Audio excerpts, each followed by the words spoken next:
Well, good morning, friends. Welcome. West Tennessee Dave here. Good to see you all. I hope you are excellent today. It is Friday morning, and we are on part 47 of the Bible stories.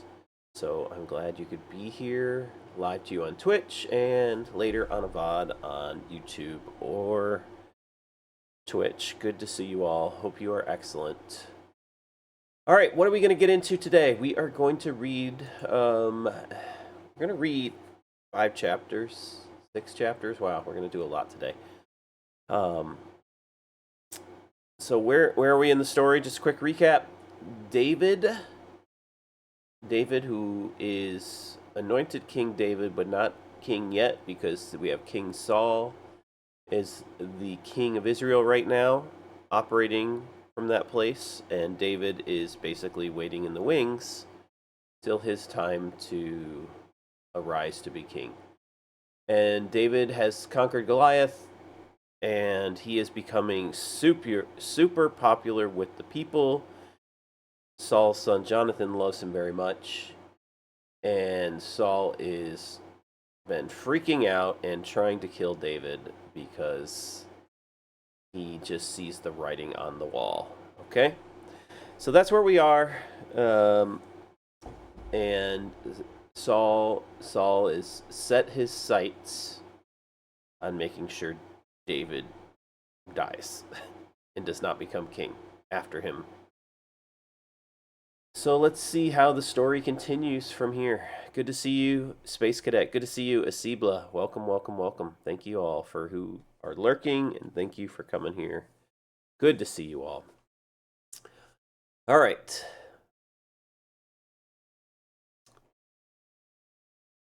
David went to the town of Nob to see Ahimelech the priest. Ahimelech trembled when he saw him. "Why are you alone?" he asked. "Why is no one with you?" "The king has sent me on a private matter," David said. "He told me not to tell anyone why I am here. I have told my men where to meet me later. Now, what is there to eat? Give me 5 loaves of bread or anything else you have." "We don't have any regular bread," the priest replied, "but there is the holy bread, which you can have if your young men have not slept with any women recently." "Don't worry," David replied. "I never allow my men to be with women when we are on a campaign. And since they stay clean even on ordinary trips, how much more on this one?" Since there was no other food available, the priest gave him the holy bread, the bread of the presence that was placed before the Lord in the tabernacle. It had just been replaced that day with fresh bread. Now Doeg the Edomite, Saul's chief herdsman, was there that day, having been detained before the Lord.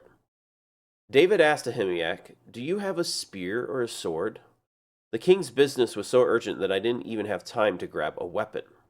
"I only have the sword of Goliath the Philistine, whom you killed in the valley of Elah," the priest replied. "It is wrapped in a cloth behind the ephod. Take that if you want, for there is nothing else here." "There's nothing else like it," David replied. "Give it to me." So David escaped from Saul and went to King Achish of Gath. But the officers of Achish were unhappy about his being there. "Isn't this David, the king of the land?" they asked. "Isn't he the one the people honor with their dances, singing, 'Saul has killed his thousands and David his 10,000s'?" David heard these comments and was very afraid of what King Achish of Gath might do to him. So he pretended to be insane, scratching on doors and drooling down his beard. Finally, King Achish said to his men, "Must you bring me a madman? We already have enough of them around here. Why should I let someone like this be my guest?" So David left Gath and escaped to the cave of Adullam. Soon his brothers and all his other relatives joined him there. Then others began coming, men who were in trouble or in debt or who were just discontented, until David was the captain of about 400 men. Later, David went to Mizpah in Moab, where he asked the king, "Please allow my father and mother to live here with you until I know what God is going to do for me." So David's parents stayed in Moab with the king during his entire time David was living in his stronghold. One day the prophet Gad told David, "Leave the stronghold and return to the land of Judah. So David went to the forest of Hereth. The news of his arrival in Judah soon reached Saul. At the time, the king was sitting beneath the tamarisk tree on the hill at Gibeah, holding his spear and surrounded by his officers. "Listen here, you men of Benjamin," Saul shouted to his officers when he heard the news. "Has the son of Jesse promised every one of you fields and vineyards? Has he promised to make you all generals and captains in his armies? Is that why you have conspired against me? For not one of you told me when my own son made a solemn pact with the son of Jesse. You're not even sorry for me. Think of it. My own son, encouraging him to kill me as he is trying to do this very day." Then Doeg the Edomite, who was standing there with Saul's men, spoke up. "When I was at Nob," he said, "I saw the son of Jesse talking to the priest, Ahimelech the son of Ahitub. Ahimelech consulted the Lord for him. Then he gave him food and the sword of Goliath the Philistine." King immediately sent for Ahimelech and all his family, who served as priest at Nob. When they arrived, Saul shouted at him, "Listen to me, you son of Ahitub." "What is it, my king?" Ahimelech asked. "Why have you and the son of Jesse conspired against me?" Saul demanded. "Why did you give him food and a sword? Why have you consulted God for him? Why have you encouraged him to kill me as he is trying to do this very day?" "But sir," Ahimelech replied, "is anyone among all of your servants as faithful as David, your son-in-law? Why, he is the captain of your bodyguard, and he is a highly honored member of your household. This was certainly not the first time I had consulted God for him. May the king not accuse me and my family in this matter, for I knew nothing at all of any plot against you." "You will surely die, Ahimelech, along with your entire family," the king shouted, and he ordered his bodyguards, "Kill these priests of the Lord, for they are allies and conspirators with David. They knew he was running away from me, but they didn't tell me." But Saul's men refused to kill the Lord's priest. Then the king said to Doeg, "You do it." So Doeg the Edomite turned on them and killed them that day, 85 priests in all, still wearing their priestly garments. Then he went to Nob, the town of the priest, killed the priest's families, men and women, children and babies, and all the cattle, donkeys, sheep, and goats. Only Abiathar, one of the sons of Ahimelech, escaped and fled to David. When he told David that Saul had killed the priest of the Lord, David exclaimed, "I knew it. When I saw Doeg the Edomite there that day, I knew he was sure to tell Saul. Now I have caused the death of all your father's family. Stay here with me and don't be afraid. I will protect you with my own life, for the same person wants to kill us both." One day, news came to David that the Philistines were at Keilah stealing grain from the threshing floors. David asked the Lord, "Should I go and attack them?" "Yes, go and save Keilah," the Lord told him. But David's men said, "We're afraid even here in Judah. We certainly don't want to go to Keilah to fight the whole Philistine army." So David asked the Lord again, and again the Lord replied, "Go down to Keilah, for I will help you conquer the Philistines." So David and his men went to Keilah. They slaughtered the Philistines and took all their livestock and rescued the people of Keilah. Now when Abiathar, son of Ahimelech, fled to David at Keilah, he brought the ephod with him. Saul soon learned that David was at Keilah. "Good," he exclaimed. "We've got him now. God has handed him over to me, for he has trapped himself in a walled town." So Saul mobilized his entire army to march to Keilah and besiege David and his men. But David learned of Saul's plan and told Abiathar, the priest, to bring the ephod and ask the Lord what he should do. Then David prayed, "O Lord, God of Israel, I have heard that Saul is planning to come and destroy Keilah because I am here. Will the leaders of Keilah betray me to him? And will Saul actually come as I have heard? O Lord, God of Israel, please tell me." And the Lord said, "He will come." Again David asked, "Will the leaders of Keilah betray me and my men to Saul?" And the Lord replied, "Yes, they will betray you." So David and his men, about 600 of them now, left Keilah and began roaming the countryside. Word soon reached Saul that David had escaped, so he didn't go to Keilah after all. David now stayed in the strongholds of the wilderness and in the hill country of Ziph. Saul hunted him day after day, but God didn't let Saul find him. One day near Horesh, David received the news that Saul was on the way to Ziph to search for him and kill him. Jonathan went to find David and encouraged him to stay strong in his faith in God. "Don't be afraid," Jonathan reassured him. "My father will never find you. You are going to be the king of Israel, and I will be next to you, as my father Saul is well aware." So the two of them renewed their solemn pact before the Lord. Then Jonathan returned home while David stayed at Horesh. But now the men of Ziph went to Saul in Gibeah and betrayed David to him. "We know where David is hiding," they said. "He is in the strongholds of Horesh on the hill of Hachilah, which is in the southern part of Jeshimon. Come down whenever you're ready, O king, and we will catch him and hand him over to you." "The Lord bless you," Saul said. "At last someone is concerned about me. Go and check again to be sure of where he is staying and who has seen him there, for I know that he is very crafty. Discovering his hiding places and come back when you are sure.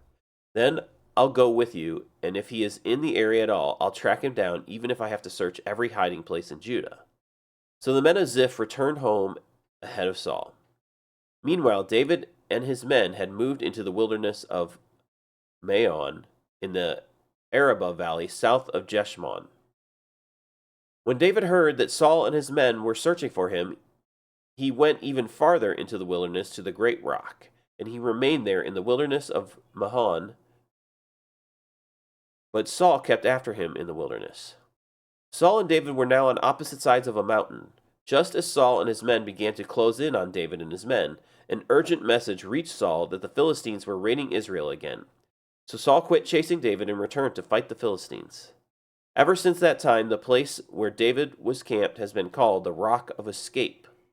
David then went to live in the strongholds of En-Gedi.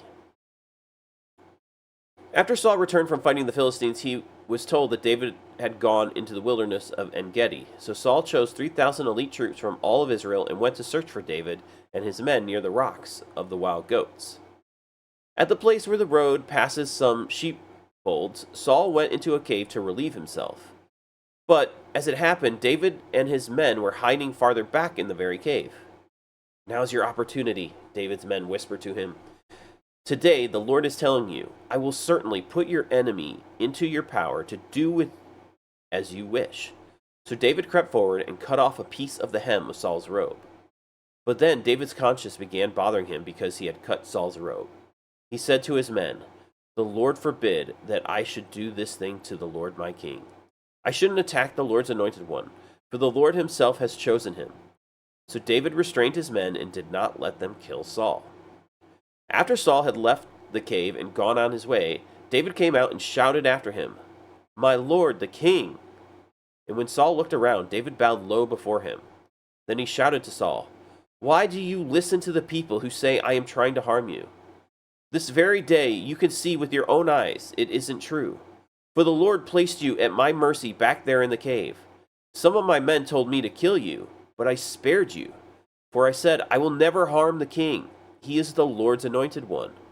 Look, my father, at what I have in my hand. It is a piece of the hem of your robe. I cut it off, but I didn't kill you.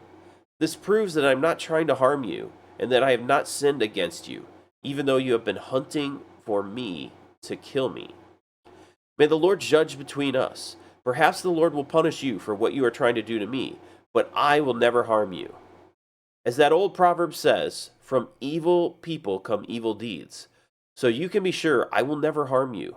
Who is the king of Israel trying to catch anyway? Should he spend his time chasing one who is as worthless as a dead dog or a single flea? May the Lord therefore judge which of us is right and punish the guilty one. He is my advocate, and he will rescue me from your power." When David had finished speaking, Saul called back, "Is that really you, my son David?" Then he began to cry, and he said to David, "You are a better man than I am, for you have repaid me good for evil. Yes, you have been amazingly kind to me today, for when the Lord put me in a place where you could have killed me, you didn't do it. Who else would let his enemy get away when he had him in his power? May the Lord reward you well for the kindness you have shown me today. And now I realize that you are surely going to be king, and that the kingdom of Israel will flourish under your rule. Now swear to me by the Lord that when that happens, you will not kill my family and destroy my line of descendants." So David promised this to Saul with an oath. Then Saul went home, but David and his men went back to their stronghold.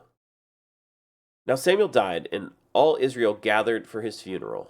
They buried him at his house in Ramah. Then David moved down to the wilderness of Maon. There was a wealthy man from Maon who owned property near the town of Carmel. He had 3,000 sheep and 1,000 goats, and it was sheep shearing time. This man's name was Nabal, and his wife Abigail. Abigail was a sensible and beautiful woman, but Nabal, a descendant of Caleb, was a crude and mean in all his dealings. When David heard that Nabal was shearing his sheep, he sent 10 of his young men to Carmel with this message for Nabal: "Peace and prosperity to you, your family, and everything you own. I am told that it is sheep shearing time. While your shepherds stayed among us near Carmel, we never harmed them, and nothing was ever stolen from them. Ask your own men, and they will tell you this is true. So would you be kind to us, since we have come at a time of celebration? Please share any provisions you might have on hand with us, with your friend David." David's young men gave this message to Nabal in David's name, and they waited for a reply. "Who is this fellow David?" Nabal sneered to the young men. "Who does this son of Jesse think he is? There are lots of servants these days who run away from their masters. Should I take my bread and my water and my meat that I've slaughtered for my shears and give it to a band of outlaws who've come from who knows where?" So David's young men returned and told him what Nabal had said. "Get your swords," was David's reply, and he strapped on his own. Then 400 men started off with David, and 200 remained behind to guard their equipment. Meanwhile, one of Nabal's servants went to Abigail and told her, "David sent messengers from the wilderness to greet our master, but he screamed insults at them. These men have been very good to us, and we never suffered any harm from them. Nothing was stolen from us the whole time they were with us. In fact, day and night they were like a wall of protection to us and the sheep. You need to know this and figure out what to do, for there is going to be trouble for our master and his whole family. He is so ill-tempered that no one can even talk to him." Abigail wasted no time. She quickly gathered 200 loaves of bread, 2 wineskins full of wine, 5 sheep that had been slaughtered, nearly a bushel of roasted grain, 100 clusters of raisins, and 200 fig cakes. She packed them on donkeys and said to her servants, "Go on ahead. I will follow you shortly." But she didn't tell her husband Nabal what she was doing. As she was riding her donkey into a mountain ravine, she saw David and his men coming toward her. David had just been saying, "A lot of good it did us to help this fellow. We protected his flocks in the wilderness, and nothing he owned was lost or stolen. But he has repaid me evil for good. May God strike me and kill me if even one man of his household is still alive tomorrow morning." When Abigail saw David, she quickly got off her donkey and bowed low before him. She fell at his feet and said, "I accept all the blame in this matter, my lord. Please listen to what I have to say. I know Nabal is a wicked and ill-tempered man. Please don't pay any attention to him. He is a fool, just as his name suggests. But I never even saw the young men you sent. Now, my lord, as surely as the Lord lives and you yourself live, since the Lord has kept you from murdering and taking vengeance into your own hands, let all your enemies and those who try to harm you be as cursed as Nabal is. And here is a present that I, your servant, have brought to you and your young men. Please forgive me if I have offended you in any way.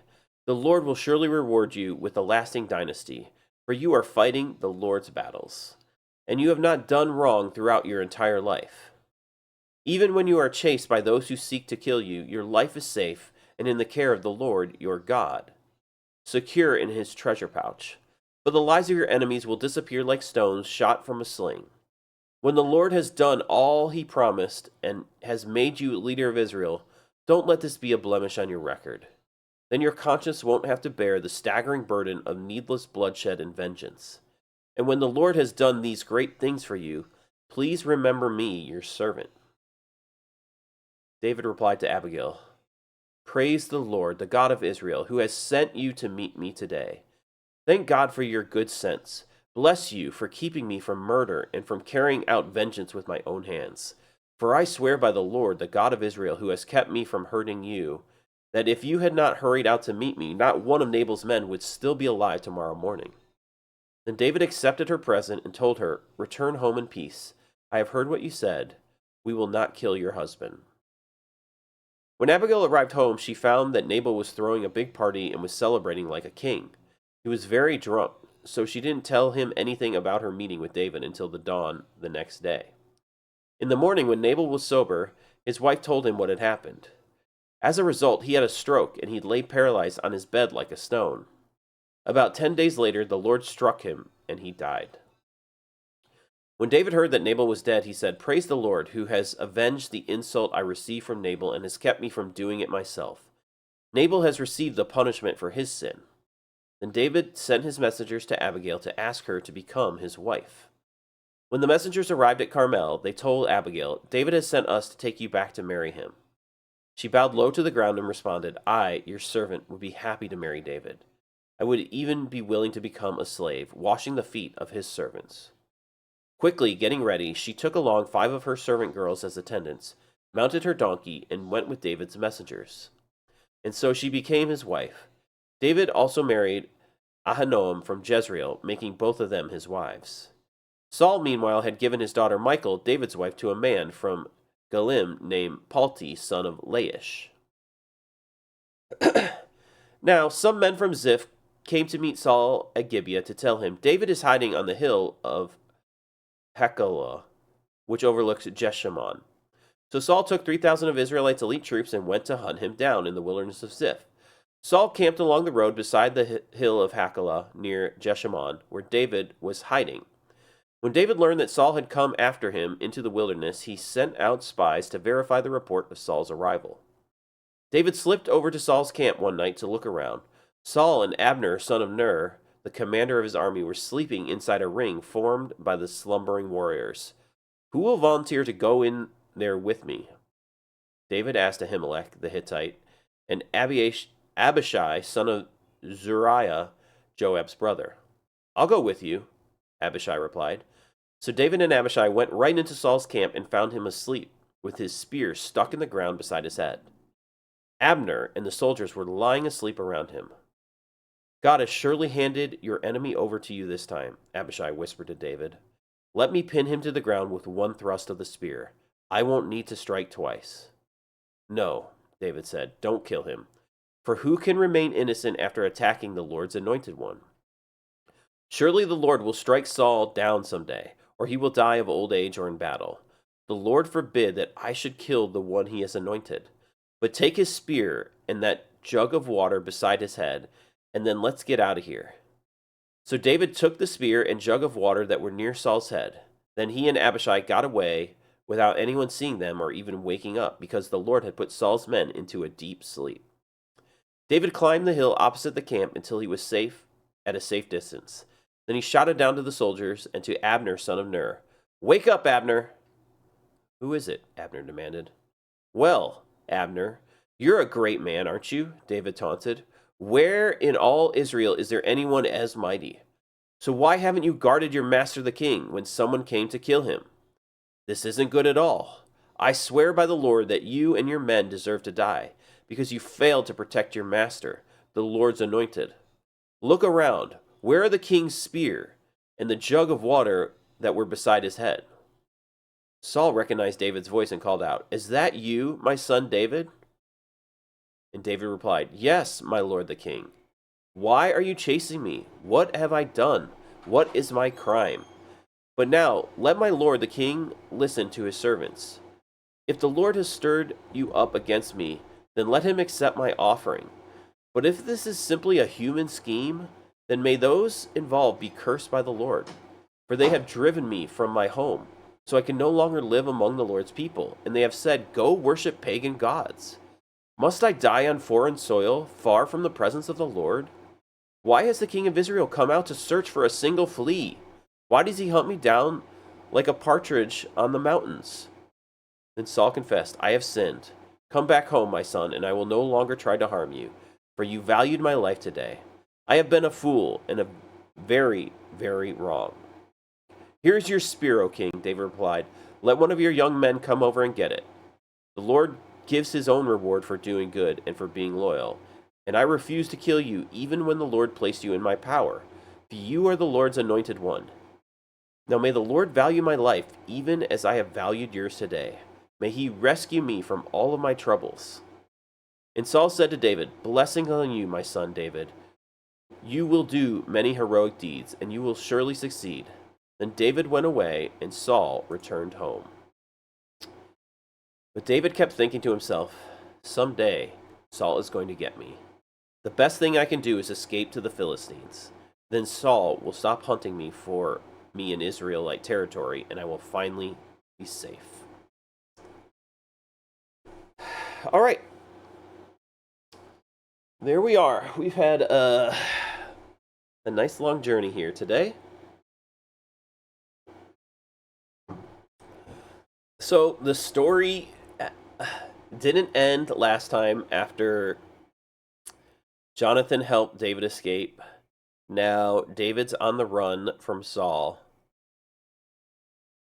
And we see 2 times today that Saul is basically at the mercy of David.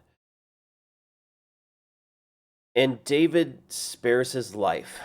Okay? Now, this is so not typical warfare. If the guy who is chasing you, or is coming after you, or is wanting to kill you, gets into your hands, and you have the opportunity to kill them first, throughout time, that person has generally been killed first. But David doesn't go down this route. But not only that, he has to fight his own people and their thoughts. Each of his mighty men, the warriors around him, are like, "Dude, God is delivering him up to your hands. He's literally on a platter for us to just kill right now. Let's do it. It's not going to take us any effort. He is vulnerable. He is here for us to kill." And David's like, "No, you don't get it, guys. You don't get it." And it's so polar. It's like a polarized thinking, because David, he kills other people. He's been known to kill others. He's shed blood before. So why won't he take Saul's life? What is it about Saul, who is his enemy, really? He's literally become his enemy. Why doesn't he take Saul's life when he has the opportunities? And his words are so important here. The Lord has anointed Saul king. The Lord has anointed him the king of Israel. Why am I going to take his life? When did God tell me to take his life? Back it up a little bit. Did God ever say, "Take his life"? To me. Did he ever tell you guys, "God has told you to take his life"? You're just saying the Lord has put him in our hands. Well, the Lord has put him in our hands, and we now have a choice of what to do. And yeah, in our carnal nature, when the enemy, the person that's been super nasty to us, is put in our hands, what do we do to them? Well, David always falls back on this principle. What has the Lord said to me about the matter? What has the Lord said to me about the matter? Yeah, I mean, vengeance is the Lord. David is so smart for that. Now, there are times when David is taking vengeance, right? We saw the other story that didn't involve Saul, where people are attacking this area of Keilah. And this is a town in Israel. And David asks, "Should I go and help them?" He doesn't just assume he should go. He asks, "Should I go and help?" And the Lord says yes, but his men are afraid, so he asks again. And God is speaking to David. God speaks to his people, and David has learned to listen to God's voice. And so he has no directive. He has no directive to kill Saul. And he hasn't asked. Maybe he hasn't asked, maybe he has and he has a directive not to. Or he just knows in his heart, based on the law, that he has no right to kill the anointed king. And he's like, I got nothing. I can't do it, guys. Like, yes, he's been in our hands. Yes, he's hunting us down. Yes, this is miserable. And if I killed him, all this would be over. I can just, boom, we could get on with life and get going. He's like, but I have no word from God that this is what I'm supposed to do.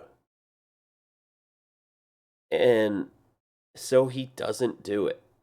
He doesn't do it. Now, fast forward a little bit. Saul's in the cave. We see him cut off the robe. He shows like restraint, but he still is like trying to teach Saul, look, why are you coming after me? Don't you get it? And Saul in his just absolute anger and rage. When we anger and rage, we do not make good decisions. Nobody makes good decisions under anger and rage. And Saul just can't get past it. He's jealous, he's angry, he's raging. He is hunting David down, who is not coming after him. He's just believing all kinds of garbage because he thinks that that will make him look strong in the people. And that's why he's doing it. So he wants to hunt them down. He wants to look like he's better than the guy who gets sung about for the 10,000s. He wants to just destroy him so that he looks better to the people. And that's why he's doing it. He's lost his mind. You are right, Spacey. Just lost it. He's lost his mind. He's raging. He can't think straight. And I mean, we've all been there. We've all been in spots where we're angry and we've done things in harsh and rashness. It generally doesn't end well. We generally don't say good things. We don't do good things. We might not kill people. Maybe we've even thought about it, but this guy, he's the king. He can kill. Nobody's going to stop him. He can do whatever he wants. So there's no recourse. And the people have to follow and do what he says because he's the king that are under his, military guard. Okay, so then we hear this story about Nabal, the wealthy man who David has been protecting his shepherds and their sheep and the goats. And so he just asked for some provisions, basically like a little bit of payment for the protection that he's had. Being a shepherd was a hard job, and David knew that. And so David decided to protect these people. He knew that these were a wealthy man's, and he was figuring, all right, probably in a good mood. Maybe he'll give us some things. We could really use a few things. And Nabal's like, whatever, dude, get away from me. He just totally insults the guy. And David goes into rage mode. We see David go into rage mode, right? We see the same heart issue, right? And he's probably just fed up because Saul's been chasing him and he can't do anything about it. He can't do anything about Saul because he's the king. Nabal's just a man, and Nabal has just insulted him and his people and just brushed him off, and he's like, that's it. I am taking vengeance. I've got to do it somewhere. I couldn't do it on Saul, but I am going to go do this against Nabal. So he's like, men, strap it up. We're going to kill this guy. We're just going to take matters in our own hands and get our provisions now from this guy because he's a jerk. And he's doing exactly the same thing that he's seen Saul do. Thankfully, Abigail hears about the plan, and she is just a wise woman. A wise, beautiful woman who realizes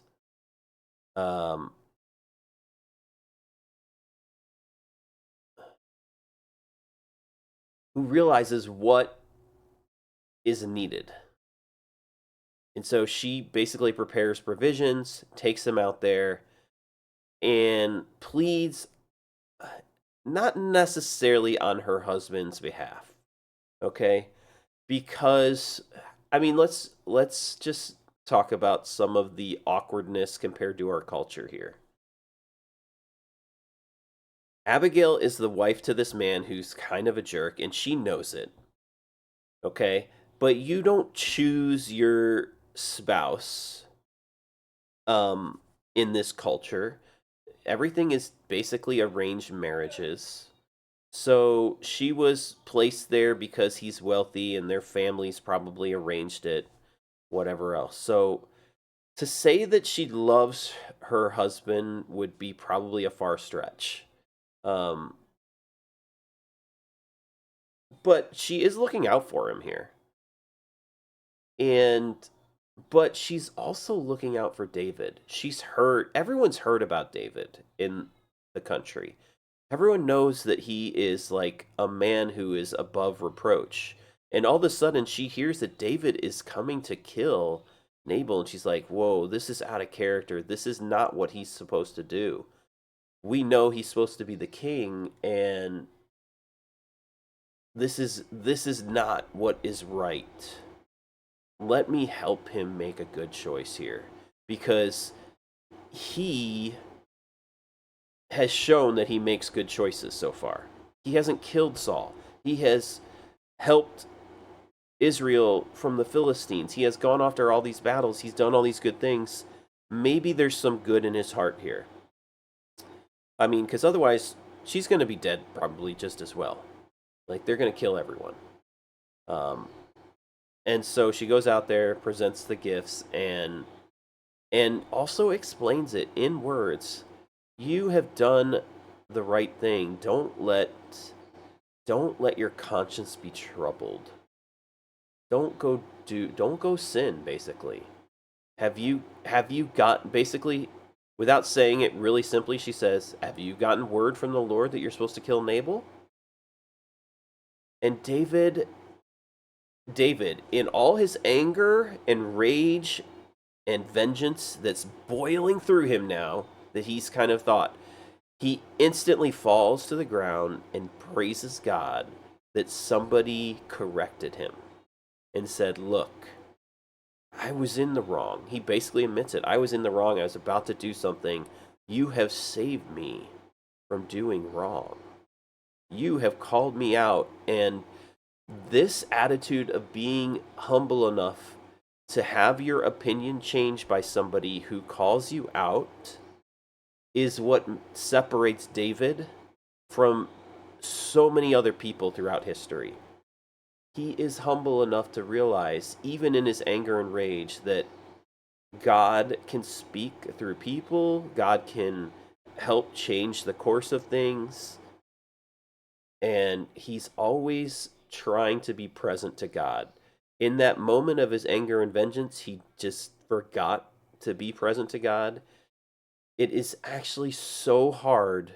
It is so, so, so hard for anyone, me, probably you, to hear the voice of God, to hear God speak to us through others or whatever else when we're angry. But it's possible.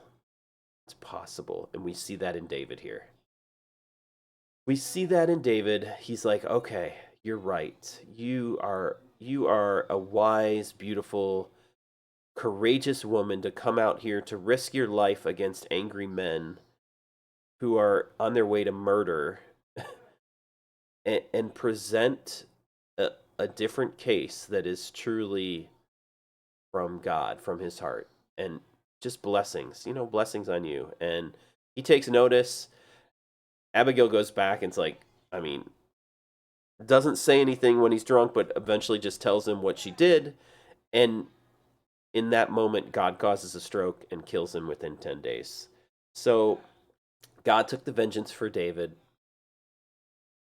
David didn't have to. Abigail was then summoned to be his wife, because David's like, this is a wonderful, beautiful lady who understands. Like, and now she's a widow, and taking care of widows is, part of the culture of the Israelites. Um,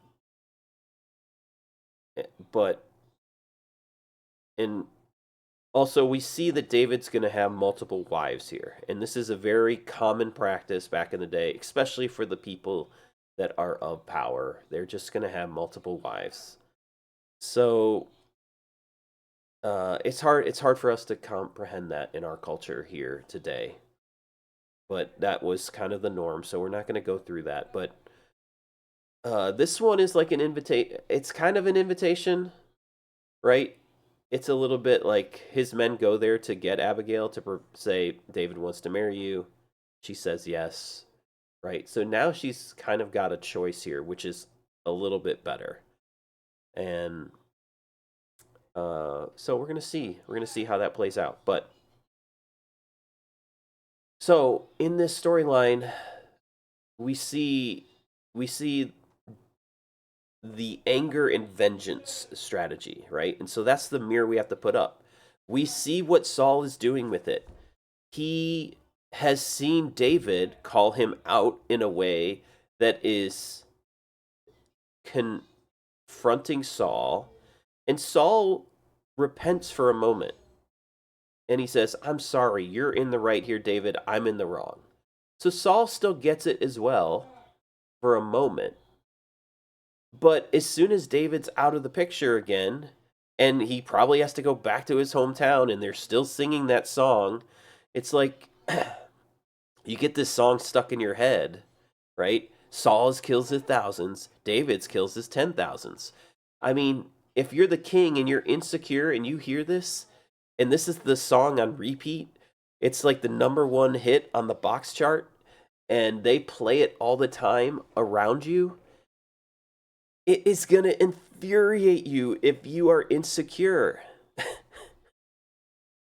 And so when that infuriation comes, he gets angry again. He's like, we got to just take him out. They will stop singing a song about him if I take him out. They won't play it on the radio anymore. Yeah, I mean, he does feel bad. So, like, there's still something in Saul that understands it, but he doesn't let go of that anger. He doesn't actually learn the lesson. He just is like, all right, I've been called out. David is right. I am wrong in this moment. And we have to look at our own heart in this, right? This is the mirror.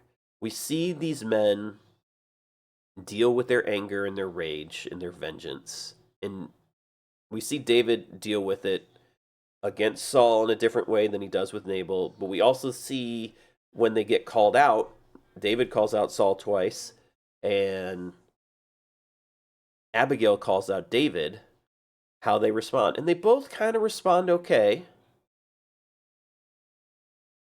But David never makes another case to go back after Nabal. He's like, okay, now he's in God's hands. I'm going to let him be. It is what it is.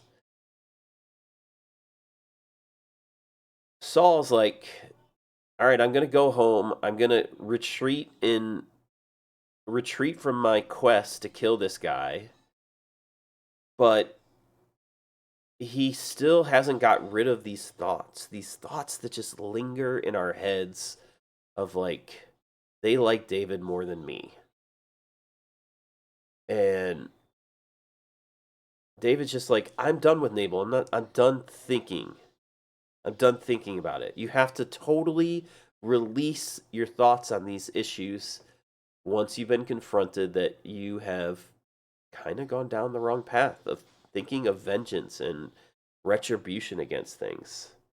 And Saul is right. I mean, we've seen it. We've seen that Saul is tormented by this evil spirit. This is probably helping this vengeance cause. Like, Saul is basically just letting this evil spirit rule and reign over his life.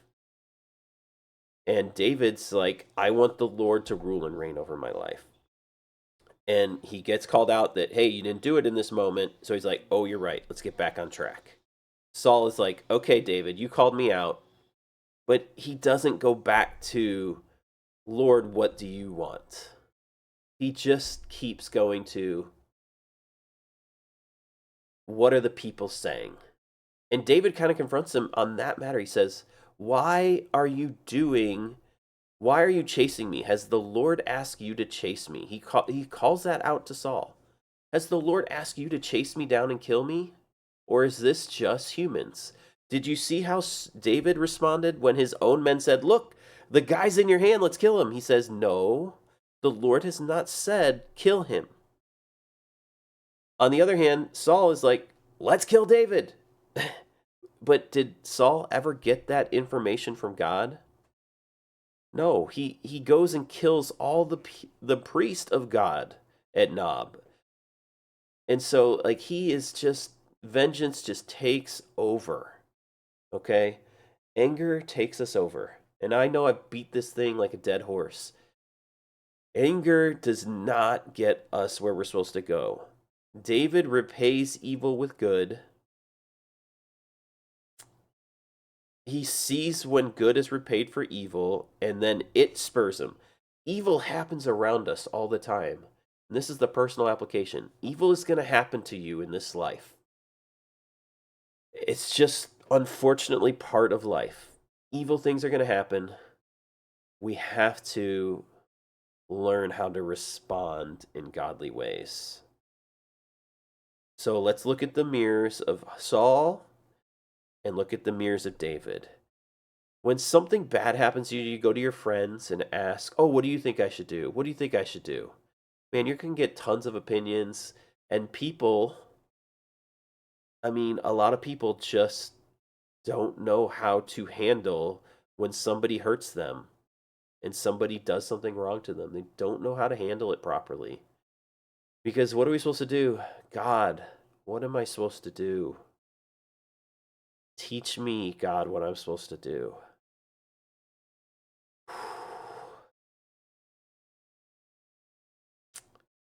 Ouch. That's going to it's going to be harsh.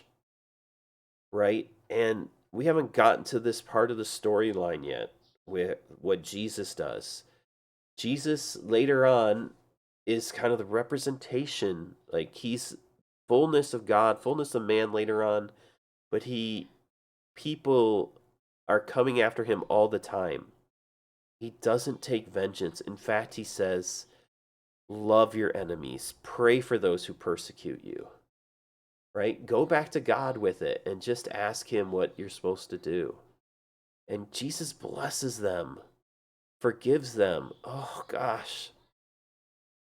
Who wants to do that when evil and vengeance and anger rises up? Well, here's why it's so important to us. What are you agreeing with? What spirit are you agreeing with? God's spirit is love and joy and peace and goodness and kindness. So you take it to God and you hear that and you hear his spirit that are these things, and you want that to rule and reign over your life. You want that to be the thing that is like your framework. Or vengeance and death and murder, do you want that to be the thing that, and anger, do you want that the thing that is what rules your life? That's what happens when you start to just take it into your own hands. You're like, well, I took it into my own hands and this is what I'm going to do. And how is that going to leave you? How is that going to resolve itself?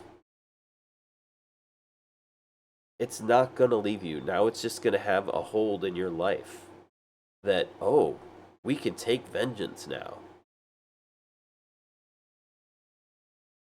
You're going to be mentally wrecked like Saul is. Exactly. You're going to be miserable. You're going to be looking for other people's opinions and be like, oh, they're like, yeah, you should take vengeance on that person who hurt you. You should get back at them. I mean, what good does it do to you long term? Does it really make you feel better? If it makes you feel better, you probably haven't found God in the process. You haven't found God's spirit upon you. So let's see here. Hold on. All right, we'll just let whatever plays.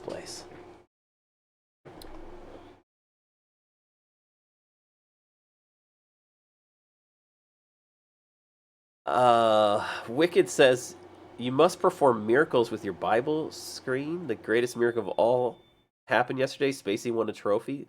Let's freaking go. Congratulations, Spacey. Well done. Well done. Awesome. That's awesome. Uh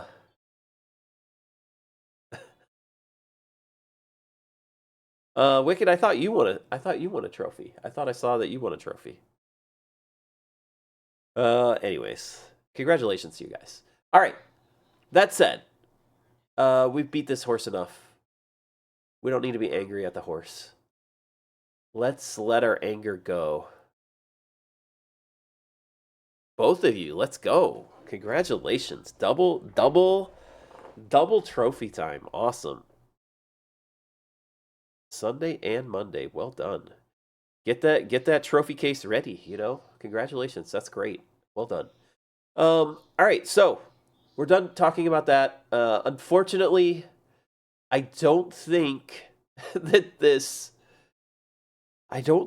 Saul chasing David's story is over. Okay, I don't think he's learned his lesson. And we're going to see some really interesting parts of the story play out as we go forward. So make sure you guys come back Sunday morning. Let's see. David has said, and I just read the first line of the next chapter because I thought it was kind of important. He said, Saul's going to get, he's kind of getting resigned. Like, man, how many times can I actually escape Saul? um, he's getting resigned to the fact I have to leave the country of Israel.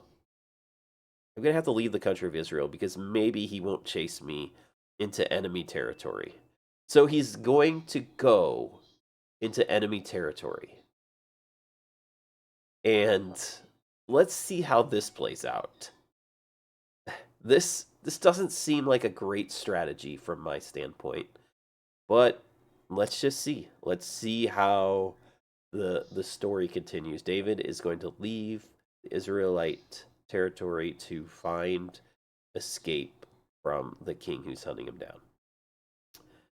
And maybe sometimes we need to have like a good little buffer and distance when somebody is just super raging and mad. We'll see. We'll see if this works out, but I'm just teasing you a little. All right, I'll be back with you guys Sunday morning. That's my next one. So Bible story again on Sunday, and hopefully you guys will have even more trophies to talk about that we can celebrate, because that'd be awesome. And then hopefully we'll have Bible, or we'll have Sunday session and study session on Monday. But until then, I love you all. Thanks for being here. Thanks for your comments. Congratulations, you two. And until then, let go of your anger and ask God, what should I do with this person? What should I do with this person? So when Wicked curses me and asks me to quail, I just say, Lord, he's yours. Bless him. Thank you. Thank you. I bless him. I give him over to you. And I hope he has a wonderful day and weekend. Let him have many more trophies, Lord. Let him win plenty. Because I bless him, even if he curses me. All right. Do the same. Do the same to others. All right. Love you all.